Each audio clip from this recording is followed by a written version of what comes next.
Gente na Band Bahia, na Band News FM. Eu que agradeço, uma honra estar aqui com vocês e vai ser muito legal fazer esse bate-papo aqui. Renan, primeiro fazendo um recorte do nosso estado, recorte de Bahia, como é que está a organização dos diretórios do Missão, principalmente aqui em solo baiano? A gente passa também por um processo eleitoral para o governo do estado, o partido deve lançar a candidatura ao governo do estado da Bahia. Como é que está esse diálogo com o público baiano, principalmente os filiados do Missão? Nós estamos focando em montar os diretórios estaduais para participação nessas eleições. Não estamos nem um pouco acelerados na hora de montar diretórios municipais, até porque, em geral, diretórios municipais, quando você faz as coisas de maneira sodada, é por cooptação, né? Não é o tipo de política que a gente faz. Para o ouvinte, para o espectador que está assistindo, você tem que fazer uma construção de militância, treinar as pessoas para elas manterem a cultura. Ou seja, a cultura que criou o partido, que é uma cultura que está presente em âmbito nacional, ela tem que estar presente no município também. Então, nós estamos focando em preparar as pessoas agora. Certo. E o Nordeste, aí, já partindo para uma questão regional, sempre, historicamente, tem uma ligação... da redemocratização para cá, o Nordeste teve uma parcela de contribuição com os partidos de direita, principalmente PFL, PSDB, aqui no estado da Bahia, principalmente enquanto Antônio Carlos Magalhães estava no apogeu, fazia essa vinculação com o PSDB, mas de 2006 para cá se tornou um território extremamente lulista, extremamente petista, e outros estados da federação, outros estados nordestinos também. Como é que você pretende dialogar, por exemplo, com o eleitor nordestino que ainda associa essa questão da direita com o distanciamento social, econômico da região, isso muito construído do discurso petista dos últimos anos? Grande pergunta. Falando dos problemas concretos, sem passar a mão na cabeça de ninguém.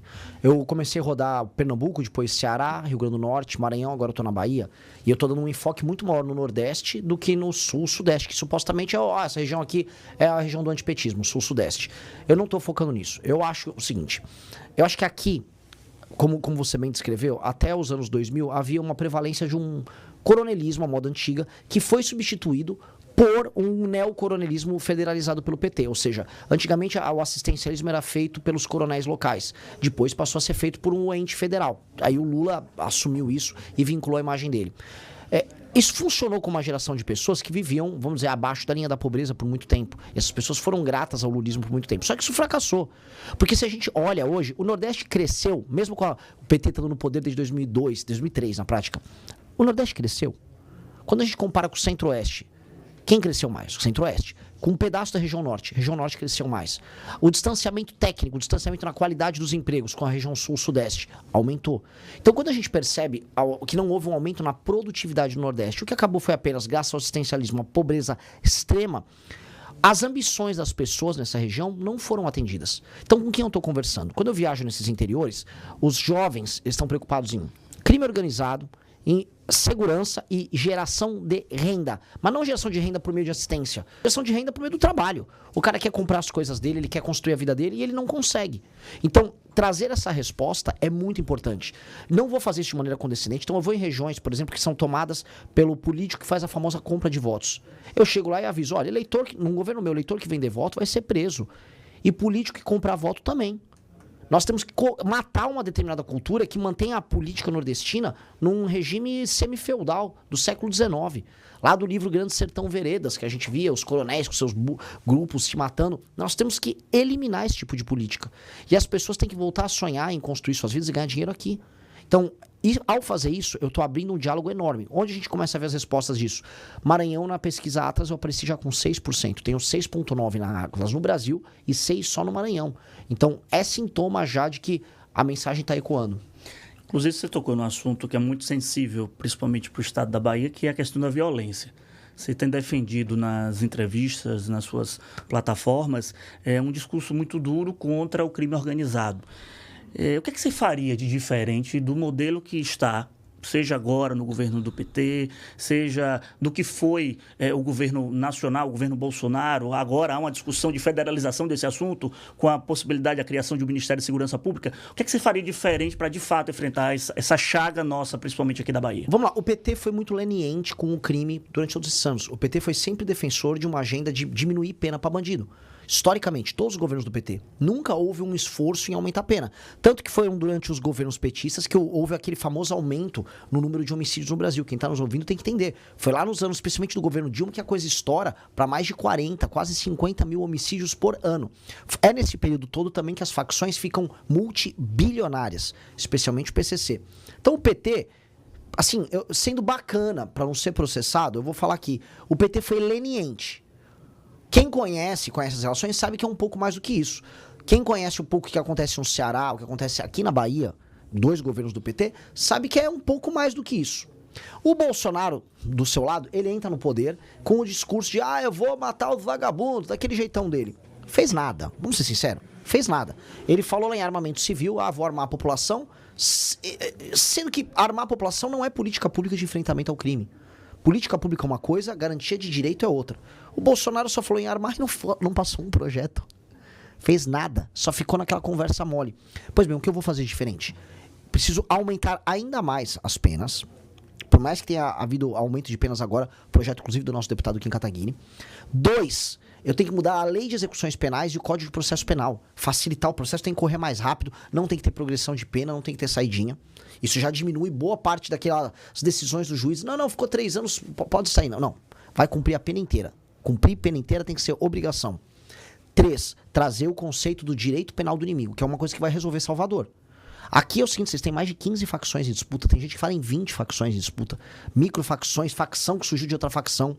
Pois bem, para enfrentar esses caras, o direito tem que ser muito veloz e muito forte. Então eles têm que ter eles não podem ter os mesmos direitos que um cidadão.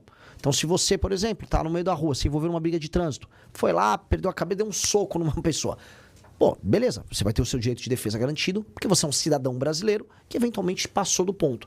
Agora, um membro de uma facção, tá tatuado o nome da facção, tá com uma arma dentro de uma favela, ou, por exemplo, é o contador da facção e tá atuando no mercado financeiro, você não tem presunção de inocência, você não tem direito de pagar a fiança para poder sair da pena, você vai direto pro presídio, você não tem progressão em nenhuma hipótese. Esta pessoa, o direito é muito duro e o direito tem que ser muito veloz contra ela.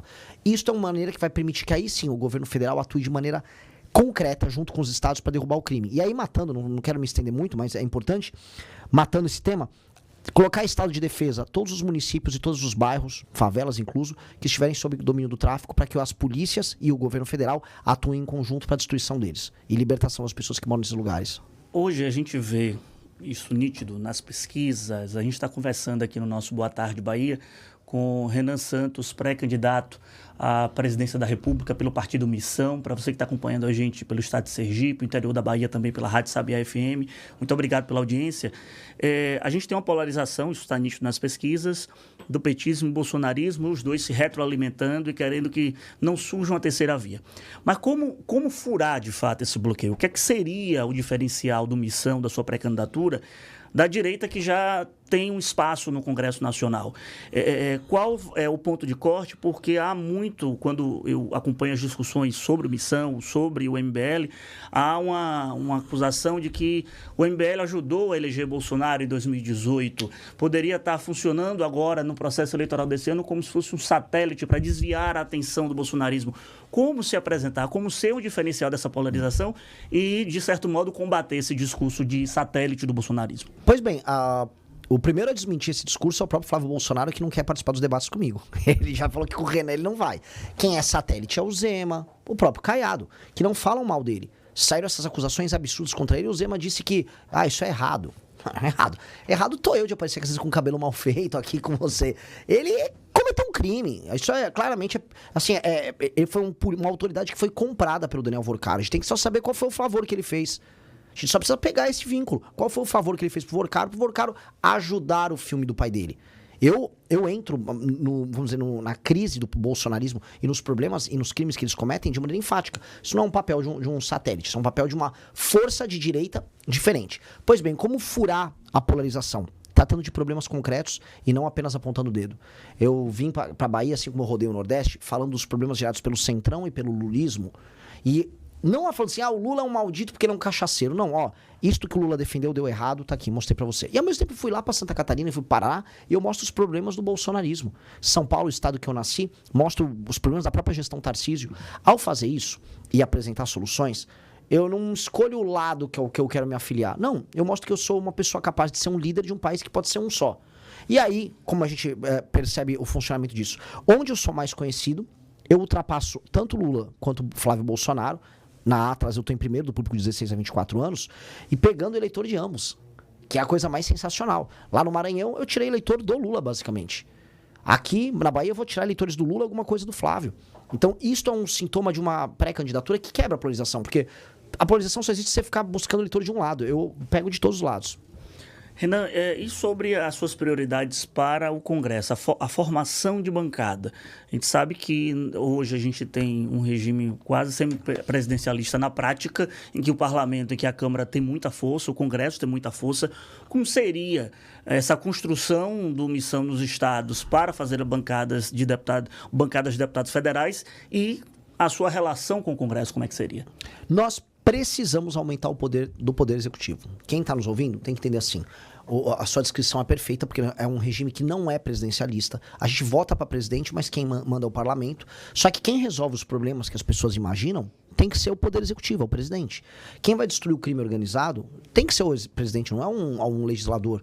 Quem vai tomar as medidas que vai melhorar a economia será o presidente da República. É sempre o presidente. Então as pessoas esperam muito do presidente, mas ele não pode fazer nada. E aí, eu falo aqui, assim, do Lula, posso falar do Bolsonaro, posso falar do Temer, posso falar da Dilma. Nenhum consegue governar de fato. Quem manda é uma federação de políticos do Centrão, que não tem nenhum compromisso com o Brasil. O que eu vou fazer? Primeiro dia de mandato, eu vou andar com a minha agenda de segurança pública. Eu preciso concentrar poderes para isso. E 2, eu vou dialogar com o Congresso, de maneira clara, vou montar a maioria no Congresso, para colocar regiões tomadas pelo crime organizado em estado de defesa, para que as pessoas, pela primeira vez em anos, possam entender assim, o presidente da República foi e fez. Há uma sensação geral das pessoas de que nada acontece. Veja, o Bolsonaro foi presidente, houve uma expectativa gigantesca com ele por parte da direita, nada aconteceu. Lula fez uma campanha vazia, prometendo picanha. As pessoas comeram a picanha, ou seja, as pessoas enriqueceram? Não, a vida não melhorou, a vida está dura. Então as pessoas sentem que não há entrega. Eu preciso começar a entregar. Depois disso, nós temos que tirar temas hoje que são constitucionais e torná-los temas normais, que você pode alterar para o projeto de lei. Que é uma desconstitucionalização da Constituição. Por exemplo, a parte econômica, a parte fiscal do Brasil, tem uma PEC do deputado Kim Kataguiri, que a gente entrou, que já altera essa dinâmica para a gente já não precisar mais mexer nisso. Não precisando ter PEC, precisando ter maioria simples, aí a dependência do Congresso diminui muito. O Congresso manda muito, não só porque temos um regime semipresidencialista. Ele manda muito porque, em última instância, como tudo está na Constituição, tudo você precisa, vamos dizer, de praticamente 2/3 para passar. Aí o Congresso fica muito poderoso. O presidente não manda nada. Então, ao desconstitucionalizar alguns temas, e eu pretendo fazer isso ao longo do mandato, eu vou permitir que não só eu como presidente, mas outros presidentes que venham depois, tenham capacidade de mando. E aí as coisas acontecem. Você acredita que o escândalo agora do Banco Master vai de fato impactar o processo eleitoral? Porque a gente falta ainda pouco mais do que 130 dias para as eleições e às vezes ou não, na maioria das vezes o brasileiro tem uma memória curta. Então, se até a boca da campanha não aparecer nada novo, tende a cair no esquecimento, mas vamos lá. Se você acha que, de fato, o Banco Master vai influenciar no processo eleitoral deste ano, da disputa da presidência da República, e eu emendo. Renan Santos bota a cabeça tranquila no travesseiro e dorme, porque não vai aparecer o nome dele em nada dessa questão do Banco Master? Olha, essa é uma das grandes delícias dessa campanha. É o fato de eu poder realmente não ligar para nada e falar de tudo. Apontar o dedo para todas as pessoas. Graças a Deus, nesses 12 anos que eu atuo na política, nunca cheguei perto de um escândalo. Nunca reagi a essas tentações malditas. Infelizmente, essas pessoas caem nas tentações porque elas não têm espírito público. O que eu quero, eu me falo, então você não tem ambição nenhuma, você quer ser um cara normal, de classe média. Minha ambição é muito maior do que a deles. Eu quero entrar pra história. Esses homens pequenos, eles querem comprar um apartamento, eles querem sair com uma prostituta, que é o que esses políticos gostam de fazer. Eu quero entrar pra história. Me desculpem, minhas ambições estão em outra categoria. São as ambições de pessoas que querem ser grandes homens. Eu quero que as pessoas conheçam a história do Brasil e falem, olha, o Renan foi uma pessoa importante. E para isso, renunciar a essas tentações é a coisa mais importante. E sim, o Banco Master vai interferir nas eleições. Uma coisa que nós veremos é, a partir do momento que o brasileiro começar a focar no processo eleitoral, esse tema vai estar no topo. As pessoas vão misturar os temas e as pessoas vão querer candidatos, até o legislativo, que não tem nada a ver, nem com esse escândalo, nem com o do INSS. Então a gente vai ver, por parte especialmente de um eleitor de classe média, um cuidado com o tema. E eu vou ainda estender, o Flávio Bolsonaro está destruído já. Flávio Bolsonaro não tem condição de vencer o Lula no segundo turno e ele só sustentava a candidatura dele baseado na ideia de que ele era o único que venceria o Lula. Hoje não tem mais isso. Então a tendência dele é de derretimento. E no aspecto econômico, qual é a principal linha do seu pensamento, a principal bandeira que você defende, partindo de análise agora do governo Lula e o que pode vir a ser caso logre êxito nessa empreitada? O dinheiro do brasileiro não vale mais nada. Então você ganha um salário mensal e você percebe que você consegue comprar cada vez menos coisas com o seu dinheiro. Ou seja, a sua capacidade de ganho não aumenta. Então, o que nós precisamos fazer? Nós precisamos fazer com que os juros abaixem para o seu dinheiro valer mais e que o governo cobre menos impostos de você. Então, você vai ter que fazer qualquer presidente sério, ou qualquer presidente de empresa, ou qualquer dona de casa que cuida do orçamento familiar, a gente vai ter que ajustar a despesa. Então, eu vou cortar a despesa em algumas áreas, e aí os juros vão poder cair, o seu dinheiro vai poder valer mais. E aí, paralelamente, o Brasil foi muito abençoado e está numa daquelas grandes chances históricas. O mundo só se fala em terras raras. O Brasil tem 20% das reservas de terras raras e a gente tem uma oportunidade de trazer investimento americano. A Bahia tem uma parcela nessas terras raras aí importante. Importante. Ó, Bahia, Ceará, Minas Gerais, Mato Grosso, um pedaço da Amazônia, tem terras raras e dá para você agora trazer. Veja só a beleza que seria. Trazer não só a mineração, mas o processamento delas. Isso aí é muito dinheiro. O principal avião de guerra do mundo hoje é o F-35, que é uma nave americana que basicamente faz tudo no ar, né? É a base do sistema de defesa e ataque americano. Vai 0,5 tonelada de terras raras naquele avião. Cada avião. E isso hoje é tudo tirado da China. Os Estados Unidos vão ter que comer na nossa mão se a gente souber trabalhar direitinho. Então, fazer reformas de competitividade, diminuir os gastos do Brasil e aí trazer esses investimentos, isso vai mudar a vida das pessoas demais. E aqui pro Nordeste tem notícia boa também. Aqui tem muita energia renovável. Muita. A gente aqui tem muito sol e aqui tem muito vento. No Ceará nós temos urânio. Nós temos que trazer desde energia nuclear até fomentar energia eólica, energia solar, de modo a gente poder trazer data centers para cá. Trazer um monte de data centers, igual aconteceu agora no Ceará. É trazer data center com energia abundante, com água abundante. Nós vamos poder ter uma indústria de tecnologia girando aqui nos estados. Porque o mundo, aqui, não vou me estender, mas isso aqui é bem importante. A economia do mundo nos próximos 50, 60 anos vai se basear em produtos industriais de altíssima tecnologia que utilizam as tais terras raras e, do outro lado, inteligência artificial. O Brasil tem a energia para você fazer os data centers, para ter a inteligência artificial para o resto do mundo, e o Brasil tem as terras raras para os superprodutos. Ou seja, se nós tivermos um presidente sério, nós vamos crescer muito nesse século. A Glória está participando aqui pelo nosso WhatsApp. Também tem a participação aqui do Heron, parabenizando a sua postura, principalmente no programa Canal Livre aqui da Band. Tem a participação aqui, mandar um abraço para Erval, motorista por aplicativo. Agora a Glória pergunta o seguinte: Vitor, boa tarde. Pergunta para o Renan o que é que ele acha do Flávio Bolsonaro embarcando hoje para os Estados Unidos. Eu acho muito triste que quando ele não tem mais, vamos dizer, coragem de enfrentar os problemas aqui no Brasil, ele precise puxar o saco do Trump para obter validação. O Trump taxou o Brasil. O Trump, no ano passado, colocou o Brasil como se fosse um cachorro vira-lata largado no meio da rua e deu 2 chutes no vira-lata.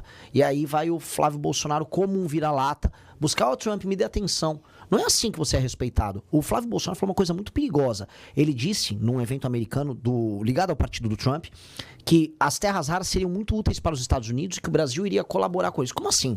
As terras raras têm que ser úteis para o Brasil. Se o Brasil entrega a preço de banana as terras raras, como o Flávio pretende fazer, a gente não vai ganhar nada com essa história, aí sim o Trump fica feliz. Feliz tratando a gente como um mero lugar de extração. Então, acho humilhante isso. O Rafael pergunta: Renan, você tem dito que caso o STF proíba certas ações suas, você não vai cumprir as decisões. Seu governo seria de turbulência com a Suprema Corte? Faz uma pergunta aqui pelo nosso WhatsApp. De maneira alguma. Eu não quero turbulência com ninguém. Eu quero tocar o meu programa. Então eu vou entrar, todo mundo sabe que, assim, eu não tô mentindo, não tem agenda secreta. Eu venho aqui num programa, se me perguntar de qualquer área, eu vou falar, essas são as minhas propostas, das mais polêmicas às mais prosaicas. Agora, eu vou entrar. Se eu cumprir o processo legislativo completo, vou dar um exemplo concreto. Olha, eu preciso colocar, isso foi pedido do BOP no Rio de Janeiro, foi membros das polícias de todos os estados. Eles sabem, traficante se esconde na casa das pessoas. Eu preciso de um estado de defesa, que é um status constitucional, para que a polícia possa entrar durante uma operação na casa da pessoa, sem um mandado, para ela pegar o traficante que se escondeu lá, que eventualmente fez uma família de refém. Todas as polícias pediram. Então eu vou lá, vou colocar determinadas áreas em estado de defesa. Passo no Congresso Nacional, ou seja, cumpro todo o ritual do processo legislativo. Estou executando essa atribuição do Estado Federal. Aí vem um despacho do Xandão, vamos botar aí. Não pode. É ilegal o despacho dele. Eu não vou aceitar um despacho legal, eu não vou cumprir. Aí quem procurou briga foi ele. A questão que tá eu fui eleito para ser presidente, eu não fui eleito para ser um boneco, para ser um palhaço que vai ficar sentado numa cadeira recebendo um salário com um monte de assessor. Não, eu tenho que, enquanto presidente, cumprir minhas obrigações. Se o STF não deixar e isto for ilegal, eu não vou cumprir. Agora, quem tá provocando briga ali seria o STF. Então eu já deixo avisado para o STF. Cumpra seu papel que eu cumpro o meu. Eu não tô querendo arrumar briga com ninguém. Renan, queria te agradecer a disponibilidade de ter vindo aqui ao nosso Boa Tarde Bahia, aqui na tela da Band, no som da Rádio Band News, e aqui os microfones estão sempre abertos. Agradeço demais, foi um grande prazer. Parabéns pelo teu trabalho. Obrigado. A gente vai para um rápido intervalo. Na volta, mais informações de política, economia e justiça para você. Fica aí, voltamos já.